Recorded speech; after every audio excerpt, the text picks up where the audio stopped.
Welcome to the Head Shepherd Podcast. I'm your host, Mark Ferguson, CEO here at NextGen Agri International, where we help livestock managers get the best out of their stock. Before we get started, thank you to our two fantastic sponsors for continuing to sponsor this podcast. MSD Animal Health is perhaps better known as Cooper's Animal Health in Australia and for their Allflex range across the world, with a comprehensive suite of animal health and management products.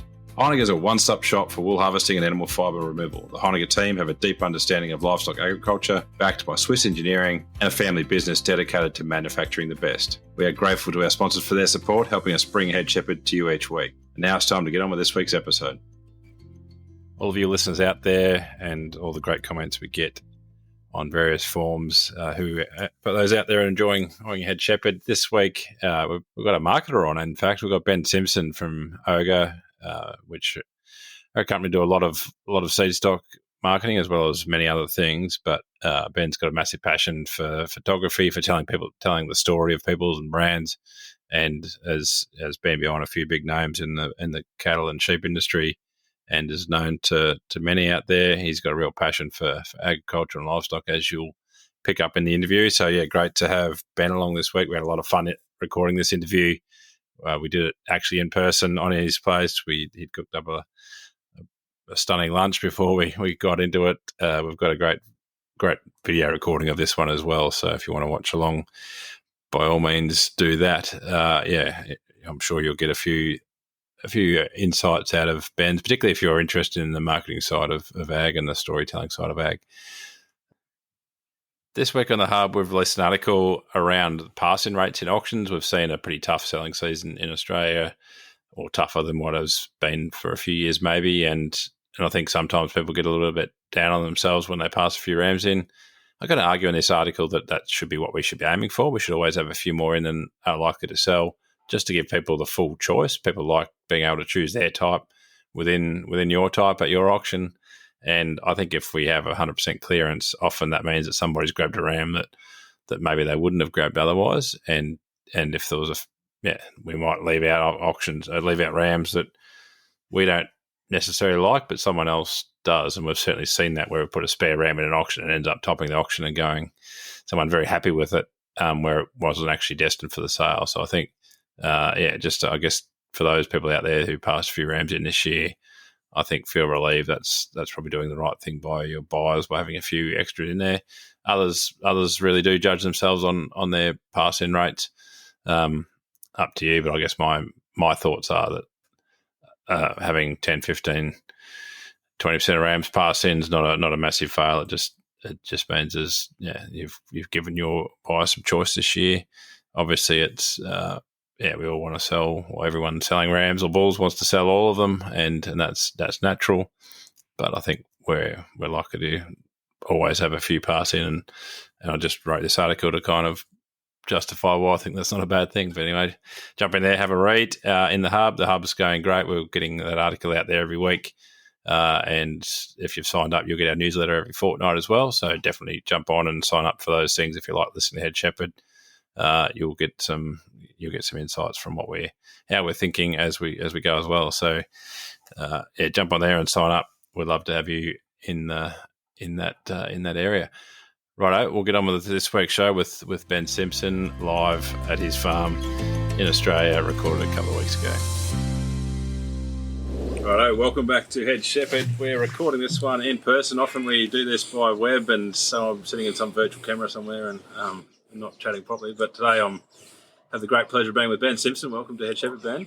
Thank you, and congratulations on your 200th podcast, which was the other day, was it? Yeah. So I'm not sure when this one will go out, but it'll be a few weeks ago when this one hits the airwaves. So awesome result. Big lot of work, but anyway, it's good this far. Oh, it's fantastic to be here, mate. Beautiful day.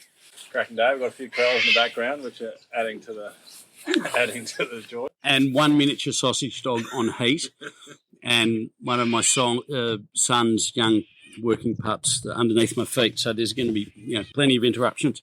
Should be, we'll have plenty. But anyway, we'll get there. Ben, we normally start with a bit of background, and we'll start with, I guess you've got a passion for capturing people's story and using your visuals and sounds to tell their story in a really authentic way. Has that always been the case, or something that has sort of evolved over time? Yeah, so I moved down here in 1996, and I was exporting live animals and semen and embryos around the world. So that was how I sort of moved into this beautiful district. And we're running a pretty large embryo transplant program. I think we had 700 recips here just for the C grade eggs, and we were exporting the A and the B grades. But I was doing the breeding of that operation and setting up export markets around the world, but I was also doing the marketing.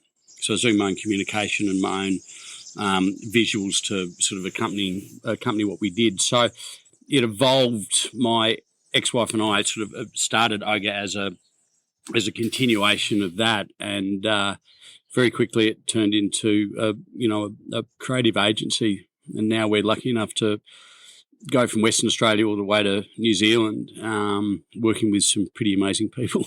Yeah. No, that's cool. See, that's the beauty about this podcast. I learn things about people questions I wouldn't normally ask. So maybe if we just go back even further, and that's sort of, I guess, when you first picked up a camera and sort of why agriculture was in your blood, where all that sort of, I guess, the backstory before the before, I guess. Yeah, before the before. I was lucky enough to, I was brought up in a situation where we had a farm, a beautiful farm in Mudgee, but not a large farm. But I loved agriculture, and so that was always my vocation, I suppose. I come from a pretty academic family. My father's a philosopher, my mum's a psychologist. My sister is head of a big superannuation fund and stuff like that, and I was expelled from university. So it didn't quite sort of fit my temperament, but the love of agriculture and the, I suppose, inherent desire to communicate has been in my blood. So that has, living in a house with a philosopher as a father and a psychologist as a mother and stuff like that, communication's always been really strong and really important. And then, so I suppose, finding what I did, my love of agriculture, my love of genetics, it just evolved to that. I felt I can contribute that way by helping other people communicate. Yeah, excellent. Yeah. Really interesting. Would have been a very interesting household to grow up in. It was. I don't think they were that happy when I was expelled from uni. Possibly not. Yeah. I guess if we move to the present day, and so obviously you are marketing for some really big names in Studstock and big corporations beyond Studstock. I guess if we go into sort of first principles, what's central to helping someone that you work with to tell their story? I mean, that's your superpower, is getting that story out of people. What's central to them, helping them do that? Yeah, strategy, Mark.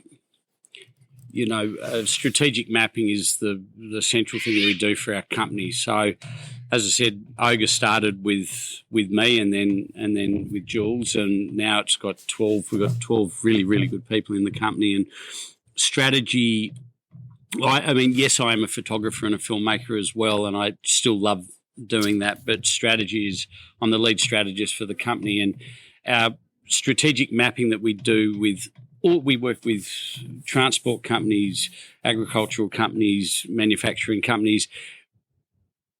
Developing a strategy is the most important thing because it dictates where you want to go, but how you want people to feel about you in the future. So we then, once we develop a really healthy strategy with companies, we then work to build the content, create the content that's going to help them get where they want to be, really, and most importantly, help how they want to be perceived in the future. Yeah, that saying that people forget what you tell them, but they remember how you make them feel, and that's obviously critical. Well, it's true. I mean, you know what I mean.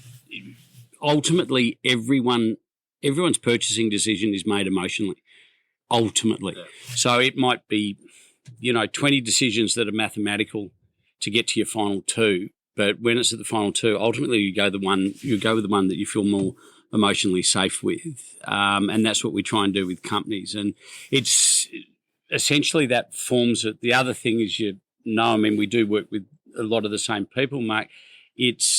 We're not prescriptive. Our company isn't prescriptive, so we actually take the time to listen to our clients. Crazy idea. Yeah, it's a crazy idea, isn't it? You listen to them, and as you do genetically, you listen to your clients and understand what their challenges are and what their environments are. You don't have one prescriptive method that works in Warrnambool as opposed to Berg or Christchurch. You know what I mean? You're developing methods and techniques that help people in their environment, and we're the same. So we listen to our clients and then we help them communicate what they feel they want to communicate.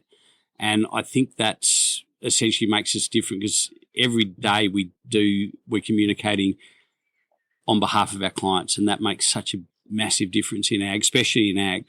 Yeah. Yeah, I guess, maybe in everything, but in ag, if you're not authentic, you get found out really, really quickly. Like if you're not being true to yourself, then you're out. You're right. As you know, we work with an amazing array of clients, but I feel it's better to get a genuine response from someone than one that has been written in a boardroom on an Excel spreadsheet. I feel like if someone naturally gives 3/4 of the answer that you're trying to get from them, that's a lot better than making them become false and straight up at the camera and things like that. Yeah. And I know, ultimately everything we do is on behalf of our clients' clients. Yeah. Right? And so for the general public or a seed stock population to believe a message, it's got to be genuine. Yeah. And you've got to believe in the product that you're selling. That's the key. You can't. People, I think, get a bit carried away with when they see sales programs in agriculture, thinking that it's all push, but it's genuinely knowing that people will do well when they have these genetics, or that transport company or whatever you're working with, you know that they've got good product to sell. So it makes the sale or the marketing much easier. 100%. The two major components of our strategy is how do you want to be perceived, and we will develop all the communications to enable you to be perceived in the way that you want to be perceived. But just like you, Mark, it's got to be backed by fact. So if you want to be the biggest, we can build all the marketing material to make you look like that. But guess what? We have to actually have the facts to make you the biggest, the fastest, the most efficient. So we sort of balance everything we do with mathematical fact. And it's a really nice blending of slow motion, emotional, music and all that sort of stuff with cold, hard facts. And that's what I love about combining, even working with you, with some of our clients. We can build all that emotion into a brand, and guess what? We've got mathematical facts to show that it works. Exactly. If we shift gears a little bit and give you a bit of a free mic to chat about Australians and Australian ag and generally, and I guess one of my pet hates, in ag is, and I think it's there in Australia and New Zealand, is the tall poppy sort of syndrome. That's kind of this destiny to be average, because if you stand out from the crowd, you get beaten back, and if you're sort of a bit crap, you get beaten up as well. So it's kind of everyone's happy in the middle. I guess people are just generally uncomfortable putting themselves above the crowd. How do we change that, and why does that need to change? I'm going to answer it in a long way, I suppose. We've been beaten down to some degree by industrial ag, and it's so many commercial producers have been just price takers, and it's been a matter of shut up, do your job, we'll pay you what we want, and you become a price taker, and don't complain, don't tall poppy, and things like that, and I understand that the large industrial model has to work when we've got to feed a huge amount of the population, but I call that that's the Comet, and there are big organisations in Australia that we know who they are, and they're the Comets, and there's nothing wrong with those, but the beauty about having a Comet is you've got a Comet tail, and there's so much opportunity created post the big perhaps monopolising sort of supermarket chains and stuff like that. They're doing a great job feeding people, but post that, and you can choose to be in that model, but there's so many interesting things happening in the Comet tail behind, and being able to breed a product that's genetically different, or prove it, listening to the marketplace. Ultimately, I think if you are in a situation where you've been able to achieve that, then you're not tall poppying anymore. You're actually just saying, hey, I've achieved this and other people can partake, in my success because of it. Yeah. And it doesn't have to be prescriptive. I guess if we get your read on Australian agriculture at present, I won't prelude that with my thoughts. I'll just let you jam on that. But yeah, I guess opportunities that are coming our way, headwinds that are coming our way. What do you see in terms of livestock and ag, or just ag generally, if you like? How do you want to answer that question? Yeah, I think we're in a great spot. I always like taking a positive view. I mean, of course, we've always got challenges. We've always had challenges, as you know. But I think there's a real, and it's thanks to people like yourself. I think this open source communication, the sharing of ideas, the sharing of science and technology and advancements and things like that has enabled. I wanted to say the word selective, but it's not the right. It's enabled progressive commercial and seed stock producers to adapt and share and grow stronger as a result. And I think Australian ag is really well underwritten by having being able to how do I say it, the whole supply chain.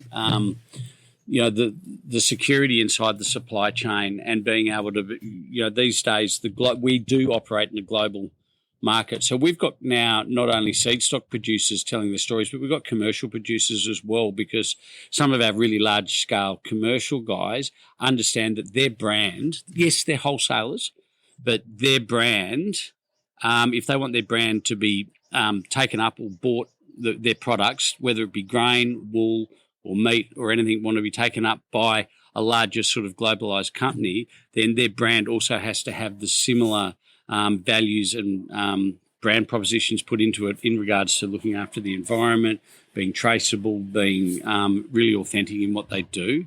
And so that's coming down to a commercial level. And the producers that are doing that are starting to be a preferred customer. There's no such word as premium, but, a preferred customer, because overseas companies can say, hey, we're using, wool from this producer here, and they also care about the environment, care about animal welfare, care about their staff. So we're starting to tell those stories as well. That's going through to a global pool.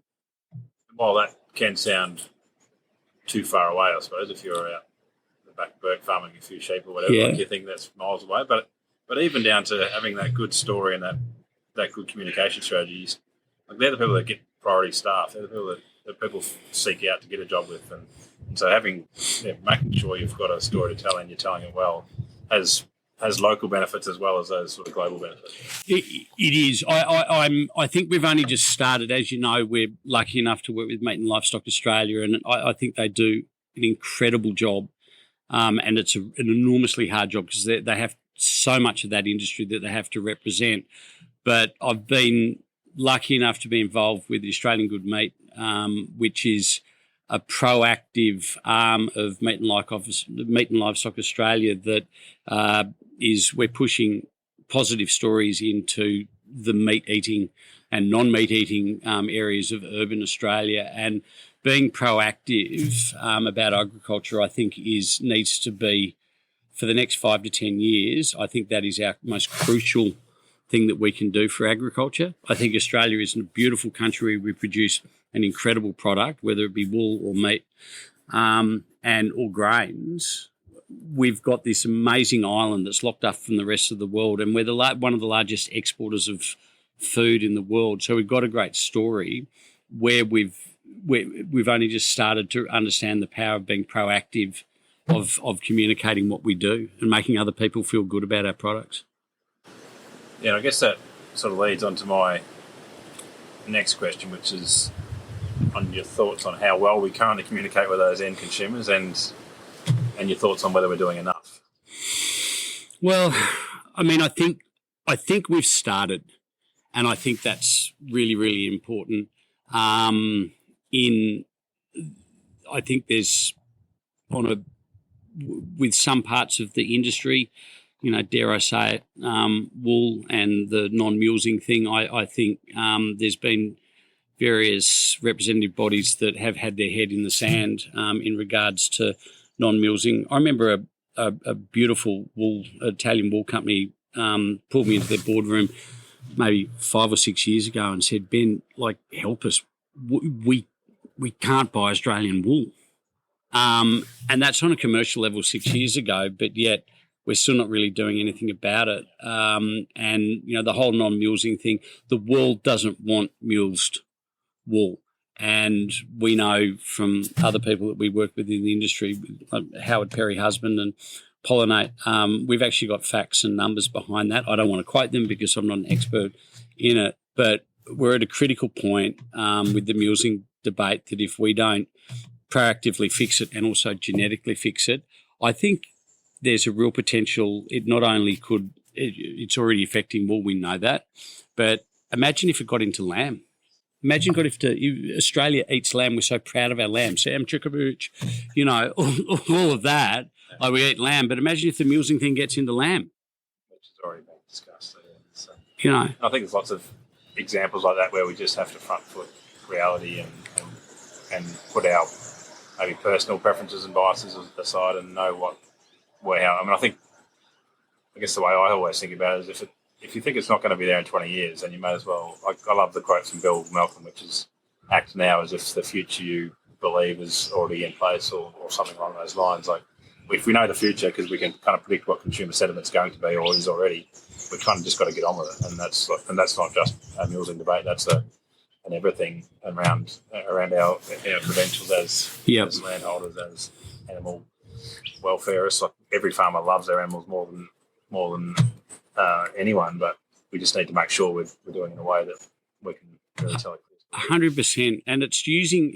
I think some of the organisations that are perhaps against farming use a modern language, which is very inflammatory and damaging, like words like deforestation, where I plant trees here every year on my farm, and I know farmers that, you know, plant trees all the time, but yet we get slammed with the deforestation thing. Now, clearing land with regrowth, that it has a bit of regrowth so you can plant more crop and grow more food and sequester more carbon, that's a good thing, but we get tainted with the deforestation. So I think the challenge is for us to communicate with the same language, like fight the battle with the same language. If they're you know, in a fight metaphorically, if they're fighting bare-fisted, then we should fight bare-fisted too.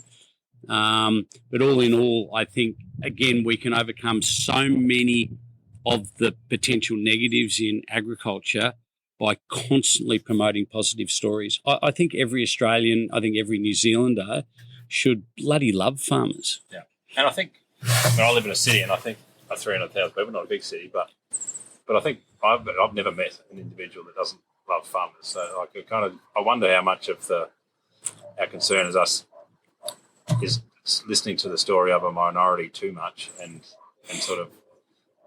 using that as an example to they all hate us so we can't do anything or whatever. Like the opportunities just to tell our story a little bit better, I think, means that we won't get into the fight level. We'll just get into the informed level. And I know that you can't consume it. You can't. If you have a strategy that means you're trying to inform the masses, that's a really tough way to go about it. But you can tell your story in an authentic way, and I think we can place ourselves better than we currently do anyway. Well, I think, look, some of the wonderful sort of, even for me to talk about Australian Good Meat, and as I said, it's been a wonderful collaboration. Going out and telling positive stories has been great, but now we're down at a deeper level where we're actually approaching random people in the street saying, would you like to ask a farmer a question? And we're then getting the farmers to answer it. So we're actually crossing this divide where people in urban areas actually feel like they're a part of the conversation and they do get the chance to ask a farmer a genuine question. And a genuine farmer, and I've got to say, we haven't had a farmer that hasn't been so happy to answer that. And crossing that divide between, because ultimately, like I said, like you and I are involved with whether it be strategy or genetics, and I love the fact that we love both, is we get so involved at that level of what we do. But on a really basic level, I think farmers want to be able to show and communicate that they love their land, they love their animals, they love their pastures, they love looking after their land. And I think people in urban populations the more connected they can feel to that, and just know, I mean, it's not their primary concern, but know that they can go to a supermarket or a farmer's market and buy some meat or buy some produce, and knowing that it has been ethically raised or sustainably made, and that word's overused, as you know, but that feel good sentiment, I think it's really important. Yeah, I think that. Yeah, I guess bring back the trust. How far it's been eroded, I don't think it's that far, but that just trust that they are doing a good job or whatever it is, kind of thing. This is what. Yeah, and it's hard. I mean, the world doesn't stop eating. Right, so we get, I mean, there could be a bloody catastrophe, and 99% of the population is still going to go to a supermarket and do the same thing they did the day before that, whatever tragedy. But I think at that top end, if we can all understand the process of agriculture and like the ecosystems that we need to survive in it, I think the more everyone can understand that it's part of an ecosystem, I think we're going to be all better off. And the cliche, I didn't know that. Where do you get your milk? Well, you get it from a supermarket. Yeah. And I know that's a cliche, but the more we can break down that cliche, the better. Yeah. Yeah, no, for sure. And we could jam on this for a long time, so I'll move on. But enough said that. Yeah, I think there's a big opportunity there, and it's great that work that you and MLA are doing. And just a bit of an interesting question for me, really, not necessarily for listeners, but I've been doing a bit of artificial intelligence lately. You run a company with 12 creatives, and I think when I originally thought AI was creativity was going to be the thing that AI wasn't going to be good at, but it turns out it's not bad at it. What do you think the future holds for creative companies? Is AI going to, I guess, the ability for AI to erode trust because it can mimic stuff? It's an interesting space. I'm wondering.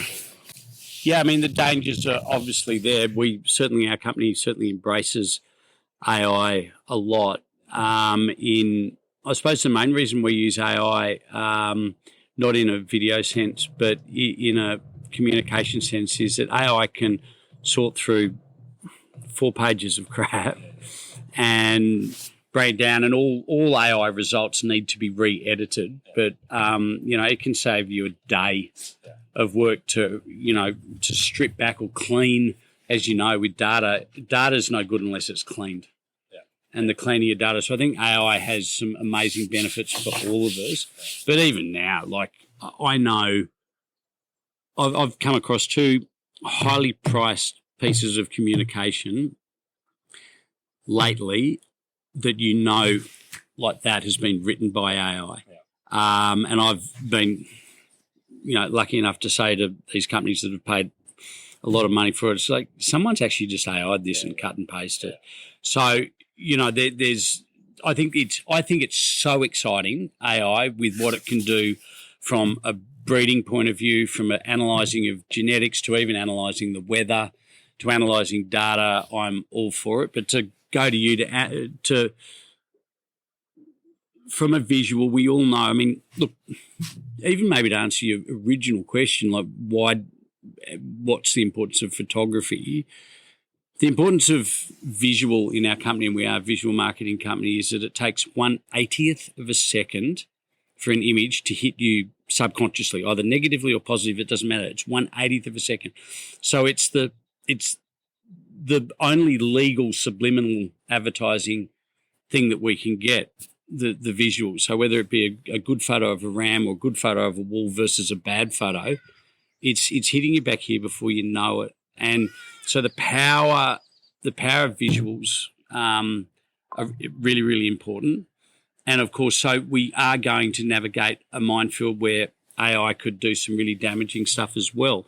But again, going back to my original thing, if agriculture embraces the power of positive storytelling and taking a proactive stance on what we do, then we're going to be always in front of the 8 ball. And unfortunately, I can't talk about New Zealand, but in Australia, we are famous for watching a catastrophic event approach us, watching it and doing nothing. It's disgraceful.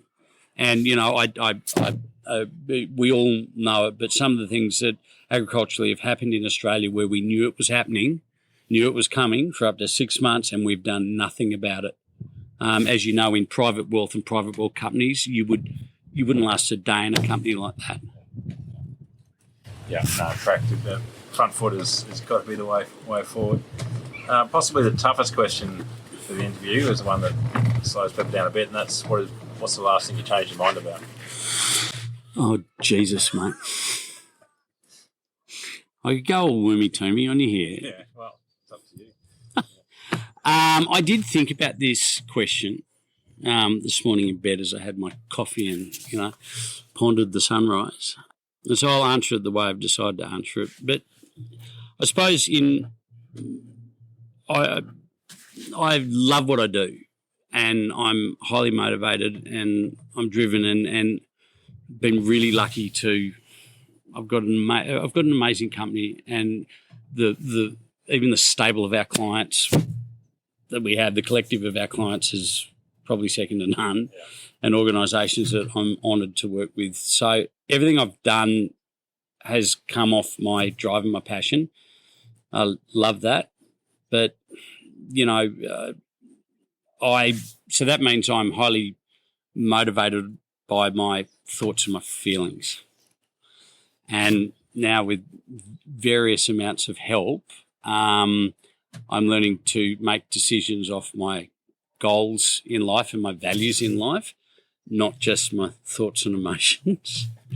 Now, that might be way too much for a lot of people. No, that's why we ask that question, really, is because it always gets a deeper level of answer than we would ever get. Yeah, so I still want to be a high energy person and loving what I do and being really, really creative. But a lot of I want to be guided by my values and my goals in life, not just my thoughts and feelings. And, you know, for, you know, the people that sometimes have to live with me and my beautiful staff, it might make me more, you know, more zen and in touch with the day-to-days of life. Yeah. Is that bad? I look forward to Ben version 2, mate. Well, yeah, I mean, we still love Ben. We still love the Fergs. Yeah. You know, it's just I want to be able to contain the bad Benny, and you know, and all of that as well. Excellent. No, I look forward to that, mate. Really appreciate your time today, Ben. You've taken me to your house. You've fed me a beautiful bit of eye fillet and some lovely Brussels sprouts. Brussels sprouts, yes. Which was stunning little meal to get underway, and great to be here in this beautiful part of the world. And thanks for taking time out of your day to come along and tell your story. I'm sure listeners out there will love hearing that authentic story. And it's been a great honour, mate, and thank you. I love working with you. I love the happy. My clients after working with you are happier clients with more purpose, and the results. You know, as I said, we're a results-driven company. The results I see, you know, from what your company does and the beautiful staff inside your company is second to none. And I mean, my takeaway from this is that every single thing I try and do in my life is a win-win. So from my work that we provide for our clients have got to win, their clients have got to win, and ultimately the end consumer's got to win. And I love that you and I are involved in the same thing where everything we do has a purpose of everyone wins. Yeah. And that's good. It's good. I come around to the thinking of an ecosystem lately, which is obviously what it is, and that's just a beautiful ecosystem to be involved in. So we love the crossover we get with OGA and you yourself, Ben. So awesome. Thanks for your time and thanks for those kind words again. Thank you very much, mate. Thanks again to Heineken, who are proud world leaders in the manufacturing and supply of professional sheep shearing and clipping equipment. Thank you to MNSD Animal Health and Allflex Livestock Intelligence. They offer an extensive livestock product portfolio focused on animal health management, all backed up by exceptional service. We thank both of these companies for their ongoing support of the Head Shepherd podcast.